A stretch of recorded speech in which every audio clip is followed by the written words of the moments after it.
Welcome back to the Time Gamer Hanger. Happy Friday, everybody. Hope everybody is doing well today. Today I want to talk to you about a new concept, something a little bit different, and that is quitting Transformer collecting, well, quitting Hasbro. So yes, quitting Hasbro is a thing. I see this topic as a two-way street. It's like the Autobahn going both directions. Some people that collect Hasbro saying, I want more, and it's a gateway drug into Masterpiece. Other people that say, you know what, I'm collecting Masterpiece, and I'm going to quit that and go to a cheaper option, which is collecting Hasbro. But for me personally, I've been collecting 4 different Transformer lines with Masterpiece, Legends, Hasbro, and G1. And I think I'm going to let Hasbro go. But here's why. Not because they're doing a bad job. Not because anything is really wrong with Hasbro. But I'll tell you why I'm cutting ties. Still be talking about it in the news. I'm still highly interested in it. Just I don't want to spend my money. I don't put my money into it anymore. But I'll give you the pluses and the minuses, of course, on this wonderful Friday coming up.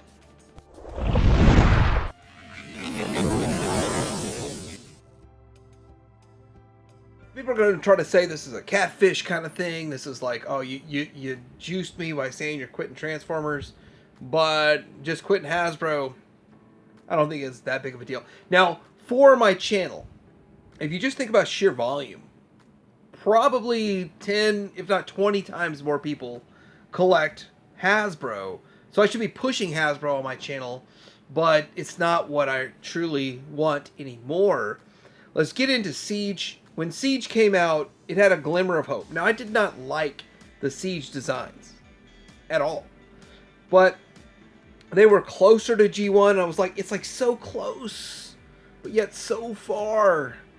But Siege did one thing that Transformers and Hasbro Retail had never really done before: made cohesive scale.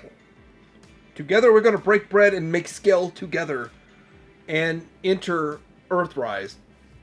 I didn't like the designs of what they had going on with Siege, but Earthrise was what I was waiting for. So I'm going to give you the positives here. The Earthrise was very G1-esque. They looked really good. Transformations were a little more complicated in a way, but you know, nothing like some of the movie versions, live action movie versions, the Bayverse figures just were ridiculous to go from a perfect looking car to whatever, you know, the bot was. And there were a lot of steps. Some of the alternators were really complex, like almost Masterpiece level of engineering.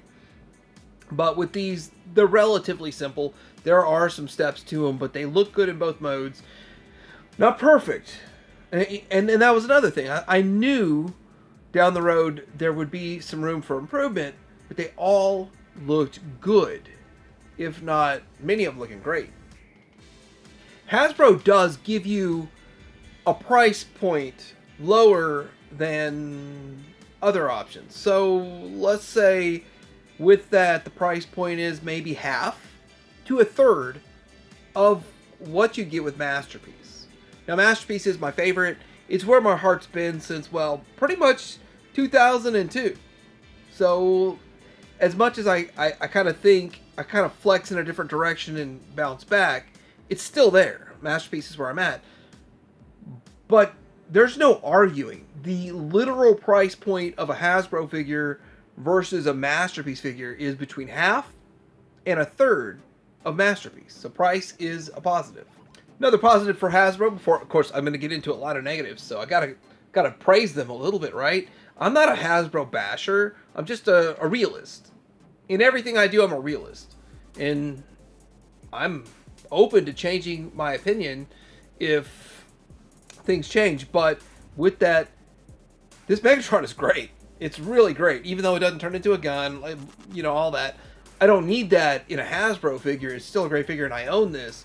But the thing is that it's still not on the level of MP36. but it looks great. So they have done a lot to move it forward. The Siege Megatron, in my opinion, sucked. I owned it. They have seriously upped their game with a lot of these releases coming out right now. They give you the obscure for an affordable price that was touched on here and there by other companies that you could consider masterpiece, but they did it. It is what it is. They did it. So good job, Hasbro, for rolling this out. But I look at this and I'm like, okay, the Bumblebee was $7. I think I got the other two for like $18 each on some sale at Target. But yet, Entertainment Earth entertains the idea of selling this as a package for $100 if you want it. Kind of the stuff you're never gonna get from Masterpiece. We get some Titans. So this is the reissue for $240. I'm gonna talk about it in the news. I'm sure you'll get more in the news, but it is the Nemesis, and we have yet to get that in Masterpiece scale. I think it is a 17 car length figure. It's quite impressive. I think Masterpiece collectors would probably just put it on its own separate shelf with the Arc and with this in the alt mode. Probably not bot mode. The bot mode is kind of hideous in all reality. So let's talk about a Titan that's not as bad in bot mode. The alt mode is amazing.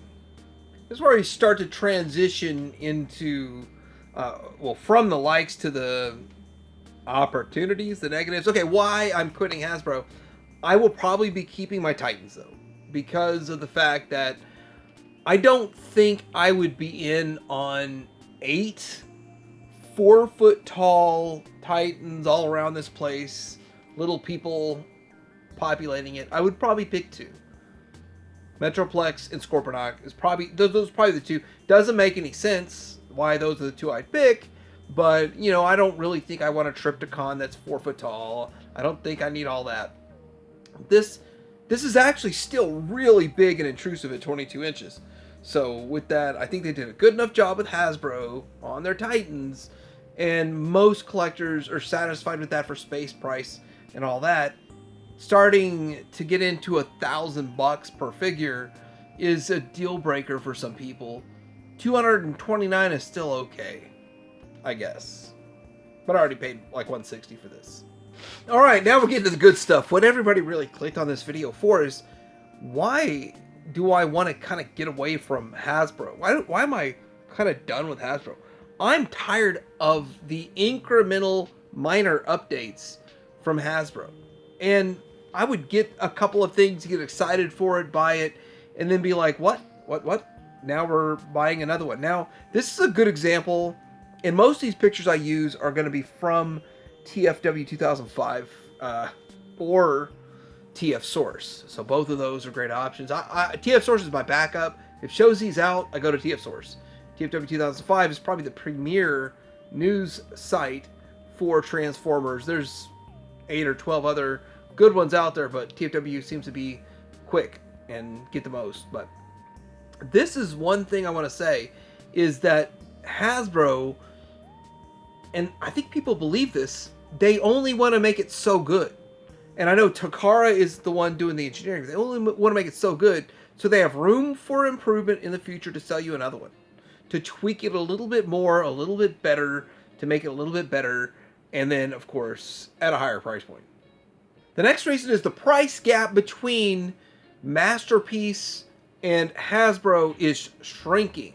So now, this is $90 and a Masterpiece one. The only real Masterpiece, and people argue it's not big enough, is the MMC, which was like $270 if you got it when it was released. Nowadays, secondary market, astronomical. Astronomical.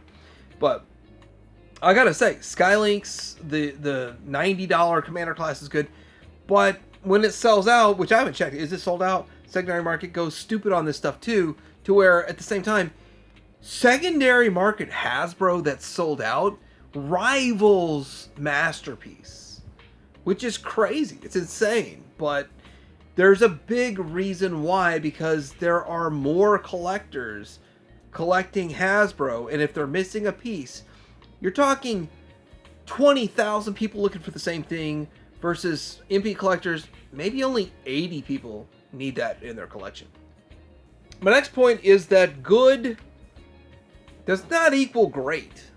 I'm going to say that the Minosaur, out of all the combiners in Combiner Wars, Minosaur was by far the worst, most hideous thing that they had made. And, you know, to me, I knew it wasn't Super G1. It was just better than what we've seen in the past. It was decent. And it had articulation. I liked the look of actual G1 figures better than Combiner Wars, but Combiner Wars gave it a little bit more of an edge. And I just got used to never getting anything I wanted at the era prior to 2013, and finally getting something semi-close. But nowadays, they're targeting G1 specifically and precisely, and it's good, but not great. So on the left, you see Hasbro, which is the best thing they've done with the Minosaur, and it looks great. Well, okay, it looks good. On the right, it's great. The Fans Toys, but Fans Toys is actually not just triple the price. It might be 4 times the price, 5 times the price. But to me, it was worth it. And it was fun. So I'm not quite done. Let's just do all these combiners that are going on right now. Superion. I love Superion. Superion is my favorite combiner. Not the most popular, which is the next one we will be talking about. And I will be getting the right pictures for it. But looking at this, I have the Hasbro ones, and at the same time, I'm kind of thinking, oh, why did I bother? It's not bad. It's better than Combiner Wars. It looks decent. It looks good. I like what they did with it, but why? If I've already put all this money, invested all this money into this, and then I go out of my way to go to multiple places and track down 5 parts so I can get the Hasbro one. It's like $250, $250.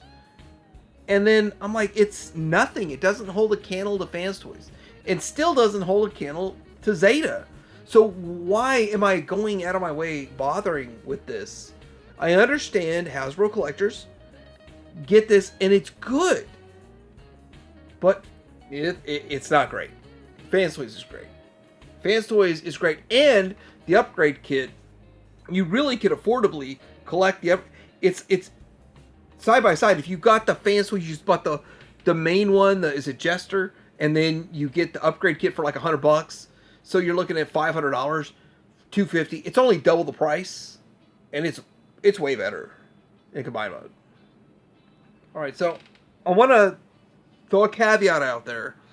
I have not fully 100% said that X-Transbots or Fans Toys will be better in combined mode. I am seriously open-minded to, when it's there, I'll tell you which one, side by side, is the best. Which one I like the most, which one will be in my display. But Fans Toys presents so well with paint and all that, that I want to use that one for this picture, side by side. But it ain't cheap to get a 6-part combiner from Hasbro. Is it $300 to get all these parts? I don't know. I haven't added it all up, plus tax, and going out of your way, and taking a year out of your time to go to different places to try to get it, and all that. And yeah, it's like $1,200 for the Fans Toys, or way more. Maybe I'm wrong.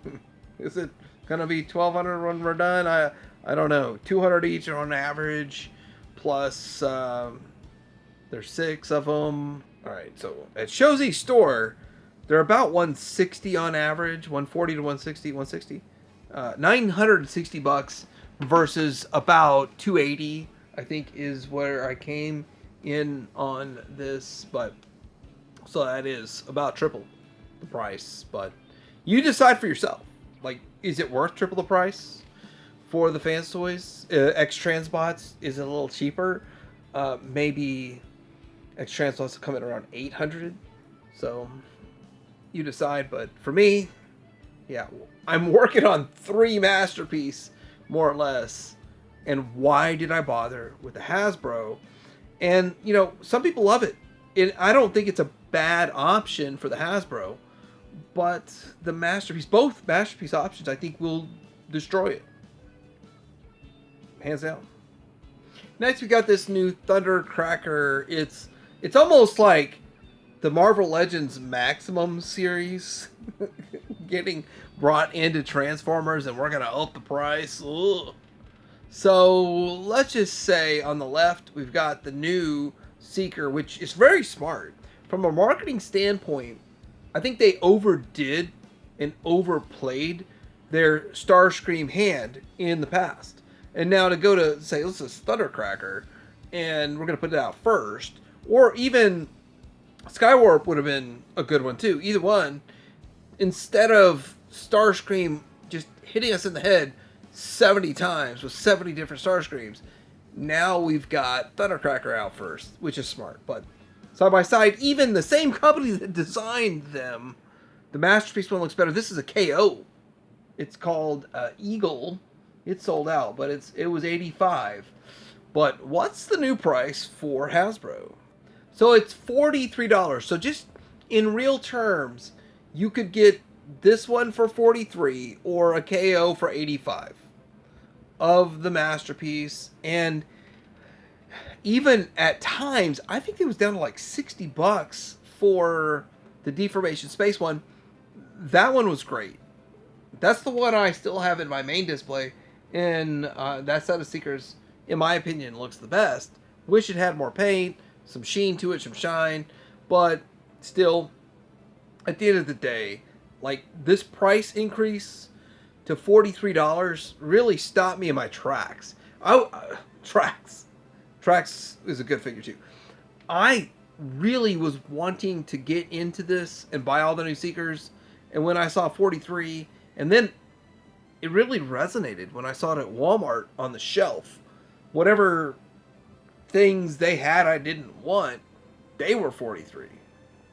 Just because they were Voyager class. So, yeah, the price is really kind of getting to me. Yeah, you're saying, well, you buy an $85 KO Masterpiece, but it means more to me. Now, getting into this is Wind Charger. It looks great. But I threw a fit. Like, I threw a full-on fit about Cliff Jumper being $20. And now this is $28. I can't get my mind around it. I actually have a workaround. It's called Target. They still charge $25. I'll show that. I have proof. I'll show in my news. I hope I get around to that in my news. $25, but it's G.I. Joe Classified. It's still $25. And then these. So they're doing good things. This looks great, but it's expensive. It ain't cheap anymore to collect Hasbro. And with that, I'm like, it used to be a cheap option. It used to be not so much of a financial burden to collect it on the side as my 4th collection of Transformers, and now it's kind of like, it's gotta go. Lastly, I think Soundwave embodies every issue I have with collecting Hasbro going forward.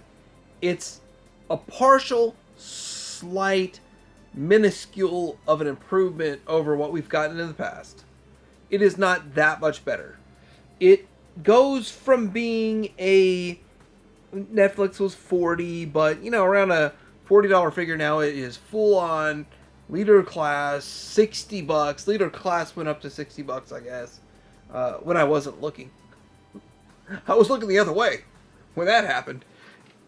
And the birds suck in this.